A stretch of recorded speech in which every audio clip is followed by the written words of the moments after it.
Hello and welcome to another episode of Legal Update. The topic of discussion is Auroville Township Project. Why in news? Recently, in the Auroville Foundation versus Navroz Kashyap Modi and others case, the Supreme Court overturned a decision by the National Green Tribunal that had previously prohibited the Auroville Foundation from carrying out development projects in its township in Puducherry. Background of the case: Navroz Kashyap Modi filed a complaint with the NGT against the Auroville Foundation for cutting trees in a development area, claiming environmental damage. The NGT ordered a halt to development until the foundation obtained an environmental clearance and submitted a detailed township plan as per the EIA notification 2006. The Madras High Court invalidated the formation of the Auroville Town Development Council for lack of consultation with the Residents' Assembly, emphasizing resident involvement in planning. The Auroville Foundation appealed to the Supreme Court, arguing that the Auroville Foundation Act does not require including the Residents' Assembly in decision-making bodies.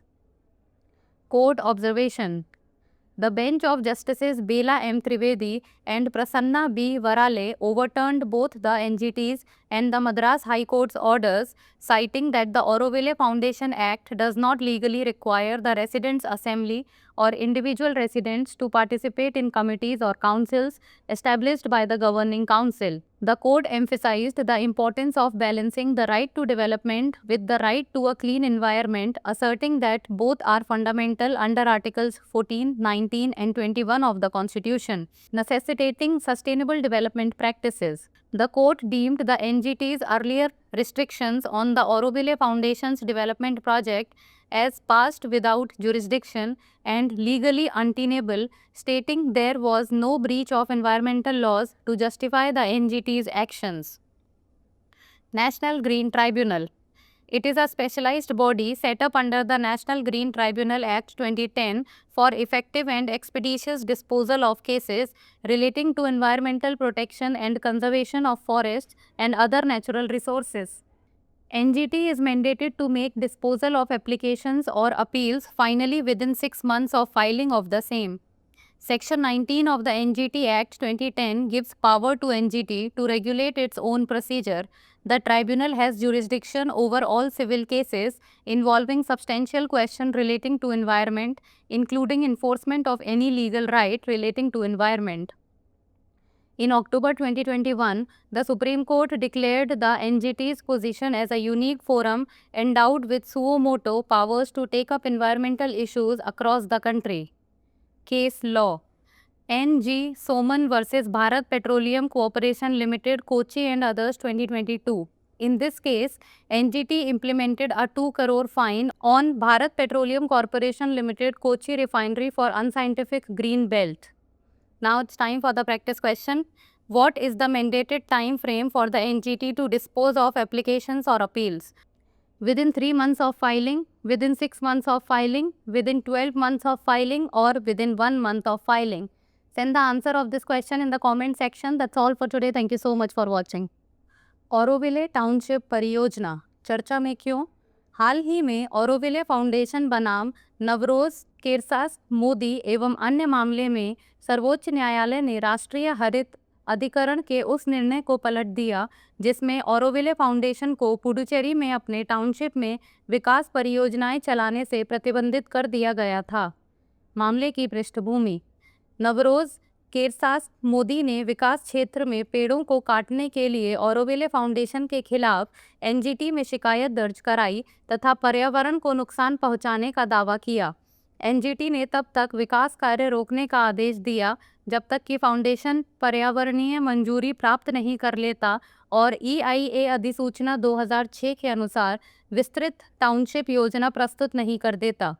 Madras उच्च न्यायालय ने निवासियों की सभा के साथ परामर्श के अभाव में ऑरोविले नगर विकास परिषद के गठन को अवैध करार दिया तथा नियोजन में निवासियों की भागीदारी पर जोर दिया। ऑरोविले फाउंडेशन ने सर्वोच्च न्यायालय में अपील करते हुए तर्क दिया कि ऑरोविले फाउंडेशन अधिनियम में निर्णय लेने वाले निकायों में निवासी सभा को शामिल करने की आवश्यकता नहीं है।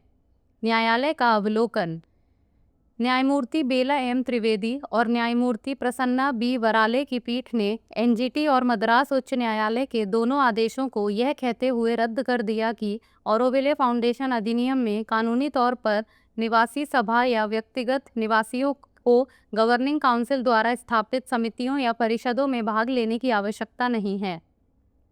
न्यायालय ने विकास के अधिकार और स्वच्छ पर्यावरण के अधिकार के बीच संतुलन बनाने के महत्व पर बल दिया तथा कहा कि दोनों ही अधिकार संविधान के अनुच्छेद 14, 19 और 21 के अंतर्गत मौलिक हैं तथा इसके लिए सतत विकास प्रथाओं को आवश्यक बनाया गया है। न्यायालय ने ऑरोविले फाउंडेशन की विकास परियोजनाओं पर एनजीटी द्वारा पहले लगाए गए प्रतिबंधों को अधिकार क्षेत्र के बिना पारित और कानूनी रूप से अस्थिर माना तथा कहा कि एनजीटी के कार्यों को उचित ठहराने के लिए पर्यावरण कानूनों का कोई उल्लंघन नहीं किया गया था। राष्ट्रीय हरित अधिकरण पर्यावरण संरक्षण तथा वनों और अन्य प्राकृतिक संसाधनों के संरक्षण से संबंधित मामलों के प्रभावी और शीघ्र निपटान के लिए राष्ट्रीय हरित अधिकरण अधिनियम 2010 के तहत स्थापित एक विशेष निकाय है।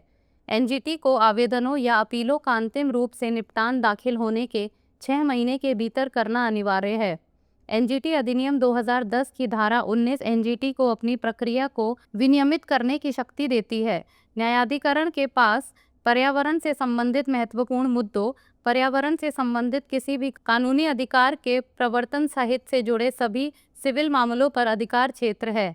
अक्टूबर 2021 में सुप्रीम कोर्ट ने एनजीटी की स्थिति को एक अद्वितीय मंच घोषित किया जिसे देश भर में पर्यावरणीय मुद्दों को उठाने के लिए स्वप्रेरणा से शक्तियां प्राप्त हैं। संबंधित केस एनजी सोमन बनाम Bharat petroleum company limited Kochi और अन्य 2022। इस मामले में एनजीटी ने Bharat petroleum corporation limited Kochi refinery पर अवैज्ञानिक ग्रीन बेल्ट के लिए 2 करोड़ रुपए का जुर्माना लगाया। अब बारी है अभ्यास प्रश्न की। एनजीटी द्वारा आवेदनों या अपीलों का निपटान करने के लिए निर्धारित समय सीमा क्या है? दाखिल करने के 3 महीने के भीतर, दाखिल करने के 6 महीने के भीतर, दाखिल करने के 12 महीने के भीतर या दाखिल करने के 1 महीने के भीतर? आप इस प्रश्न का उत्तर हमें कमेंट सेक्शन में दे सकते हैं। आज के लिए इतना ही, धन्यवाद।